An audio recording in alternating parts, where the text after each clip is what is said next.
Maryland marijuana legalization takes effect this weekend with sales set to launch as governor recommits to equity goals. So this is from Marijuana Moment, and I just wanted to use this as a little guide. Takes effect on Saturday, with simple possession and personal cultivation set to become legal as the majority of existing medical cannabis dispensaries prepare to open their doors to adult consumers for the first time. Ahead of the launch, the governor is reaffirming his commitment to fostering an industry that puts equity first. Nearly 100 dispensaries have been approved by state regulators to convert to dual licenses that will be able to serve patients and adult consumers over the age of 21 alike.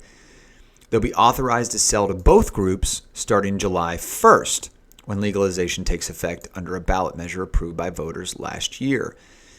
Lawmakers have worked expediently to ensure that the industry infrastructure is put into place in tandem with the legalization of simple possession and home cultivation.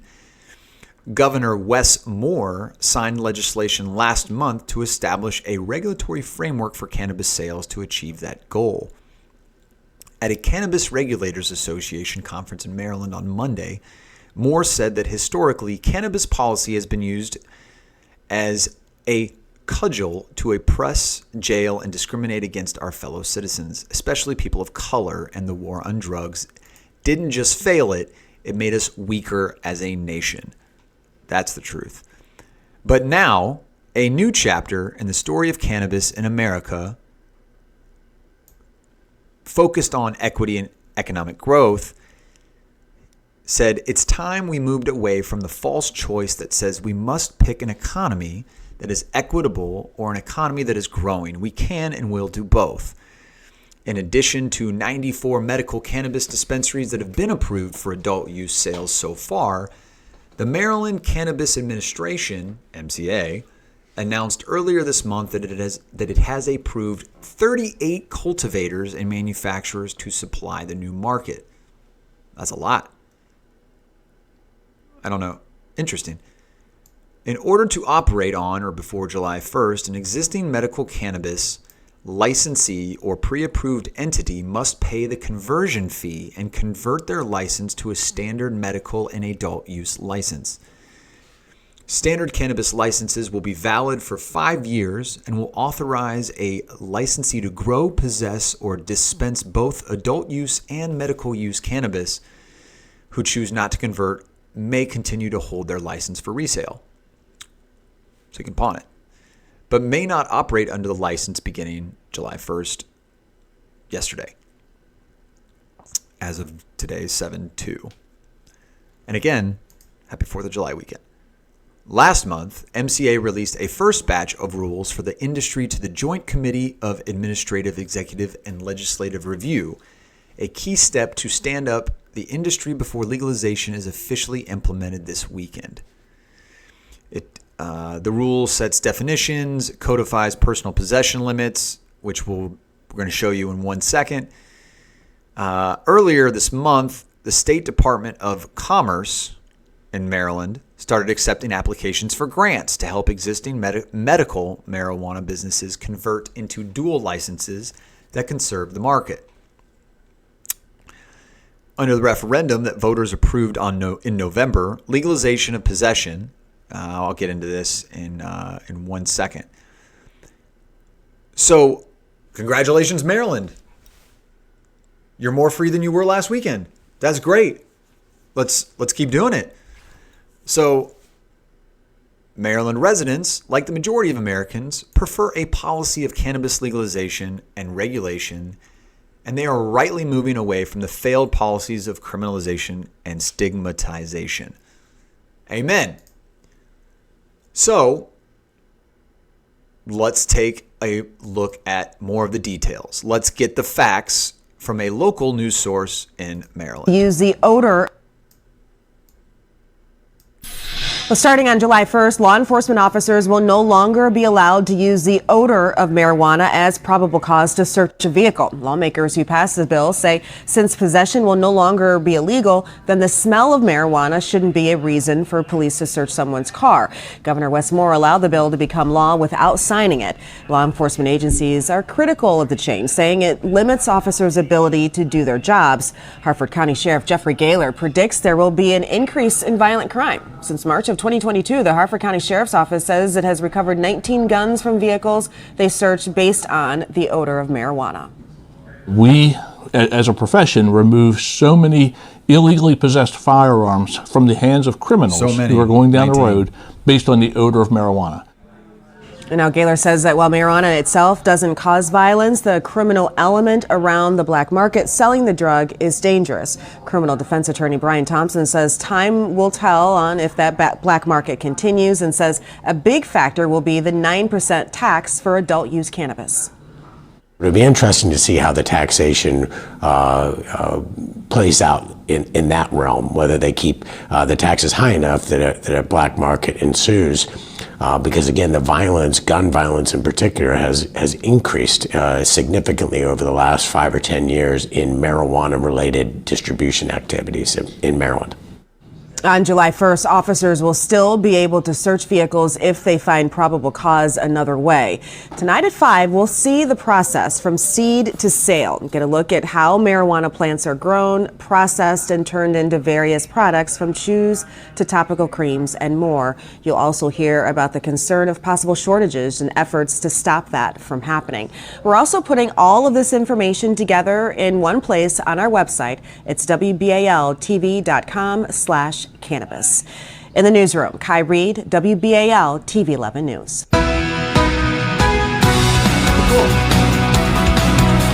So, some details about what you people in Maryland or visiting Maryland need to know. They can no longer stop your car because of the smell of odor of cannabis.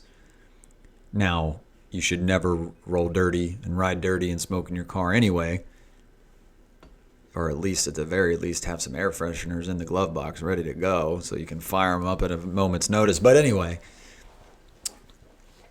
that's the deal. Cannabis is legal in Maryland right now. So let's check out the details of that. Now, they said they got 19 guns since March of 2022. That's 15 months ago. And you heard him say, we got so many guns off the street. 19. In 15 months. I'll find 19 here in Texas before I leave the parking lot.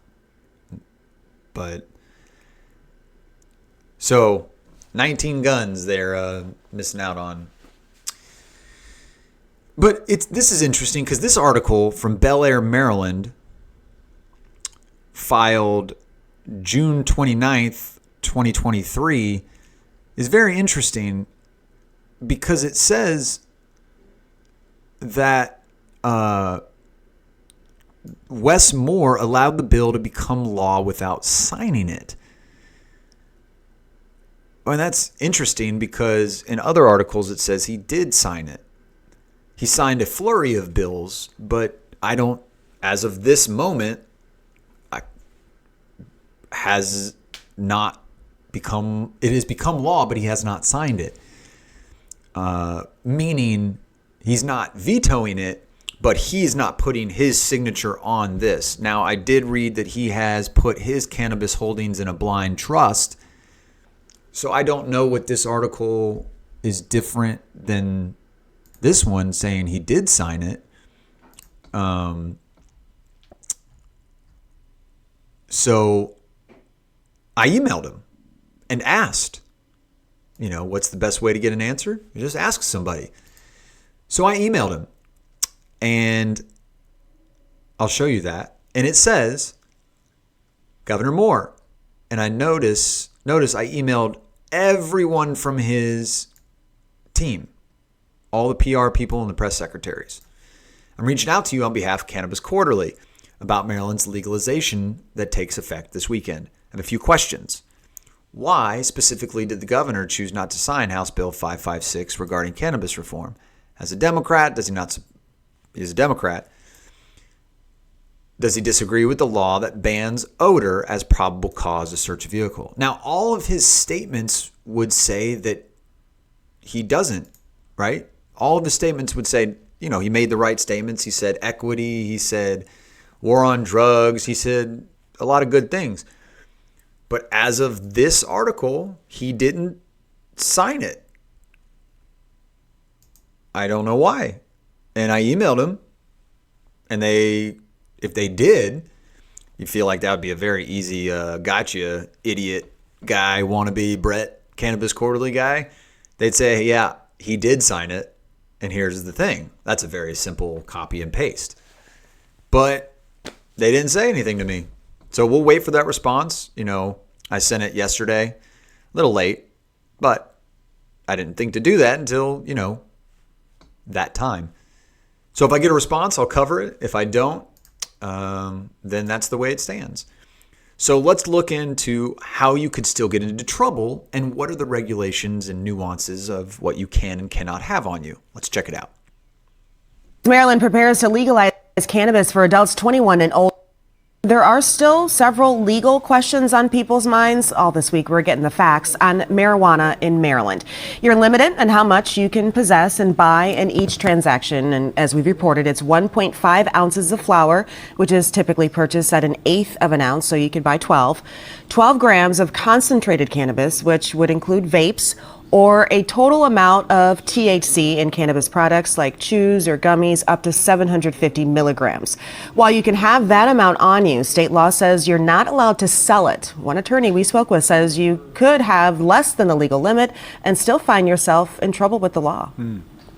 If the police were watching someone have brief interactions with other people and then stop that person and find 1.5 ounces of marijuana broken up into 42 individual 1-gram bags, and that person had a substantial amount of cash and small bills in their pocket, then the police may determine, and a person can still be prosecuted for possession with intent to distribute, even for an amount of 1.5 ounces or under. What if they just went to a strip club? Well, Brian Thompson says you could be charged with possession with intent to distribute, which would be a misdemeanor with the new laws. Tonight at 5, we'll look deeper at the safety issues that come with using cannabis, from understanding how to cook with it.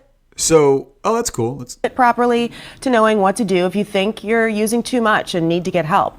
We're also putting all of this information together in one place on our website. It's WBALTV.com/cannabis. /cannabis. Go check it out. So that's cool. That's all the details about Maryland. And they can no longer pull you over for the smell of, or search your vehicle, I should say, for the smell of cannabis anymore. And that's cool.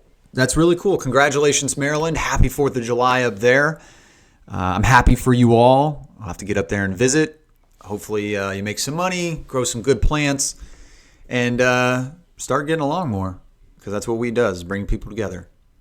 So don't forget, smash the like button, subscribe, consider becoming a patron, and we appreciate you being with us on this 4th of July weekend with the red, white, and blue. And till next time, take care.